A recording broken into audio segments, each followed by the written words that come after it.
Good evening and welcome to an interviewing Brazilian educator, and theorist Paulo Freire here with myself, Natalie McKnight.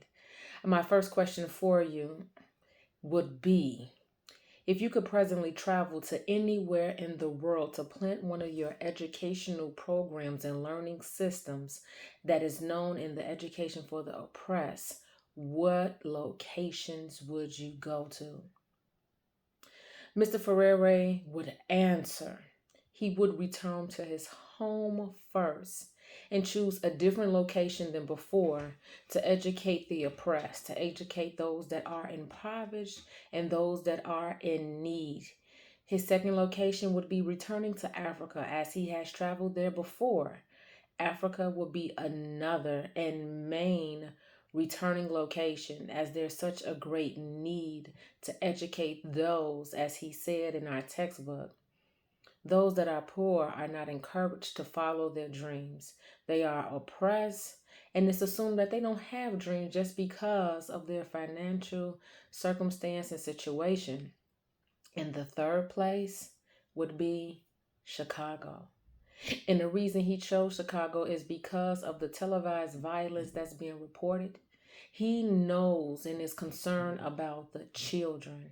How are they learning? How is it being affected? How is their home life? And so Chicago will be the first new place that he will travel to. He will return to Africa to teach again and also his home of Brazil. The second question we have for him is what is the most rewarding moment of your career?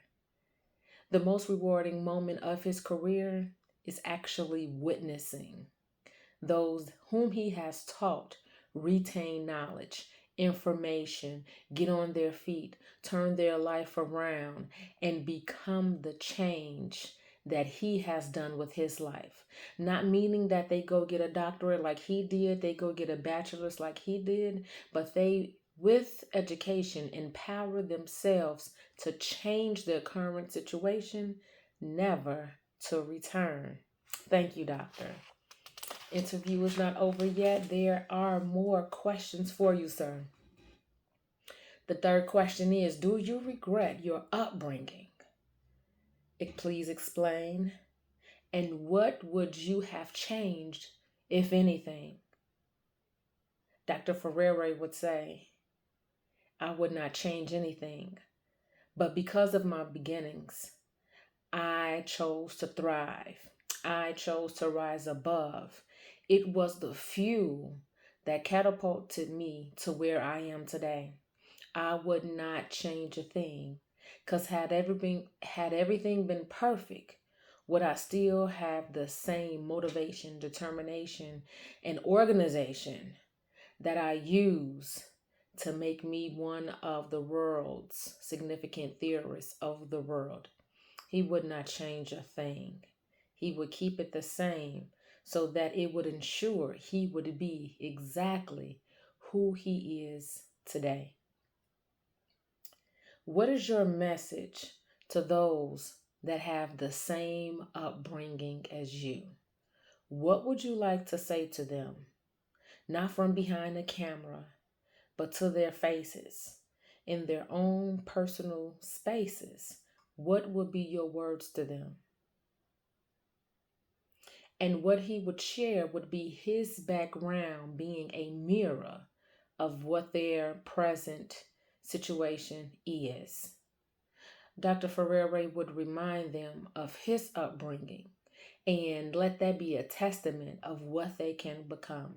He would speak their language. He would relate to them. He would be familiar to them. He would spend time and he would not treat them as if they are any different from them, which would be a motivational piece within itself to see that they are being treated the same regardless of anything. That's the way that Dr. Paulo, would respond. Another question: do you believe in the word impossibility? Please expound on it, doctor. Do you believe in the word impossibility? Yes, I do believe in the word impossibility. I do believe that it is impossible not to rise. I do believe that it is impossible not to change because I was born into poverty and nothing was impossible. I fought past the poverty. I fought past being extremely poor. I fought past everything. I thrived, I failed, but I continue to rise. It is impossible to stay where you are. And very well said and very well explained, doctor. Thank you. Do you think the culture of silence exists today? As you explain in your publications, the culture of silence, where the poor are silenced, people believing that they don't have a voice, they don't have a dream, they're not sought after, you're poor. And you stay right there in your little circle, in your little box. Does that exist today, doctor? And he would say, oh, very much so, it exists today. The only thing is that the world has improved since my time. But there are situations that mirror my time when I was growing up, walking the streets of Brazil, when I was hungry, when I was without. That is still a reality and probably would always be a reality. Yes, there is still a culture of silence. There are many more resources today for those that are poor, but those many resources include clothes and shoes and food.